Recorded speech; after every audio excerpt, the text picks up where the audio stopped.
जिसका डर था वही हुआ।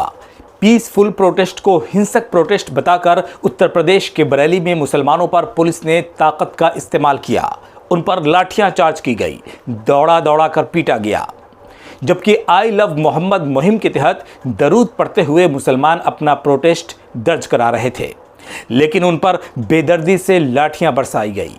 कई लोग बुरी तरह जख्मी बताए जा रहे हैं। अब सवाल ये उठता है कि क्या इस मुल्क में अपनी बात रखने की भी इजाज़त नहीं बची?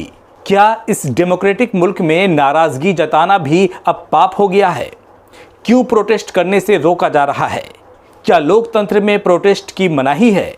याद कीजिए सुप्रीम कोर्ट के उस वक्तव्य को। सुप्रीम कोर्ट ने बहुत पहले ही कहा था कि असहमति लोकतंत्र का सेफ्टी वॉल्व है।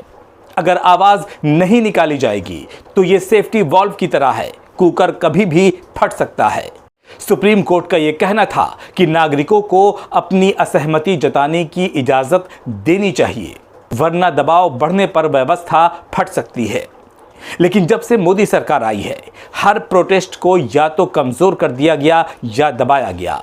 सिर्फ किसान आंदोलन ऐसा रहा जो अपने मकाम तक पहुंचा। बाकी हर आंदोलन कभी पुलिस की लाठियों में, कभी गिरफ्तारियों में, तो कभी दमन में दबा दिया गया। अब देखिए, आई लव मोहम्मद मुहिम के तहत रोज़ाना विरोध प्रदर्शन की कोशिशें की जा रही हैं, लेकिन हर दिन लोगों को गिरफ्तार किया जा रहा है। बरेली में भी पीसफुल तरीके से प्रोटेस्ट किया जा रहा था, लेकिन इस प्रोटेस्ट को भी बख्शा नहीं गया। अगर ऐसा ही चलता रहा तो सुप्रीम कोर्ट के मुताबिक डेमोक्रेटिक कंट्री का सेफ्टी वॉल्व कभी भी फट सकता है। आइए समझते हैं कि बरेली में क्या हुआ था। दरअसल मौलाना तौकीर रज़ा ने मुसलमानों से इस्लामिया ग्राउंड में शांतिपूर्ण प्रदर्शन की अपील की थी। जुमे की नमाज के बाद लोग निकले, ग्राउंड की ओर बढ़े, लेकिन पुलिस ने उन्हें रोक दिया। पुलिस कहती है कि भीड़ ने तोड़फोड़ की, लेकिन जो वीडियो सोशल मीडिया पर वायरल हो रहे हैं उनमें कहीं भी ना तो पथराव ना ही तोड़फोड़ नजर आ रही है। लोग बस शांतिपूर्ण तरीके से आगे बढ़ रहे हैं, दरूद पढ़ते हुए आगे जा रहे हैं। लेकिन अचानक जो कुछ हुआ उससे ऐसा लगता है कि पुलिस पहले से ही स्क्रिप्ट लेकर आई थी या फिर उसे स्क्रिप्ट थमा दी गई थी। फिलहाल पुलिस ने मौलाना तौकीर रज़ा को हिरासत में ले लिया है। वो इत्तेहाद मिल्लत काउंसिल यानी IMC के अध्यक्ष हैं। अब यहाँ पर सवाल मुसलमानों से भी है और सवाल सरकार से भी है। पहले मुसलमानों से सवाल की बात करते हैं।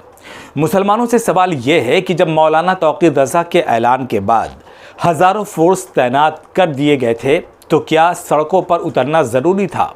क्या मस्जिदों में इमामों के ज़रिए अपना एहतजाज, अपना विरोध दर्ज नहीं कराया जा सकता था? आज सोशल मीडिया का ज़माना है। वीडियो, पोस्ट और बयानों के ज़रिए भी अपनी आवाज़ पूरी दुनिया तक पहुंचाई जा रही है। ऐसे में सोशल मीडिया का भी सहारा क्यों नहीं लिया जा सका? और दूसरा सवाल सरकार से है। क्यों हर बार मुसलमानों का विरोध डर या हिंसा के चश्मे से देखा जाता है? क्या आपने कभी सुना है कि मुसलमानों ने किसी पूजा पर बैन लगाने की मांग की हो या किसी वस्तु के बहिष्कार का अभियान चलाया हो? फिर क्यों जब वो संविधान के तहत शांति से अपनी बात कहते हैं तो उन पर लाठियां बरसाई जाती है?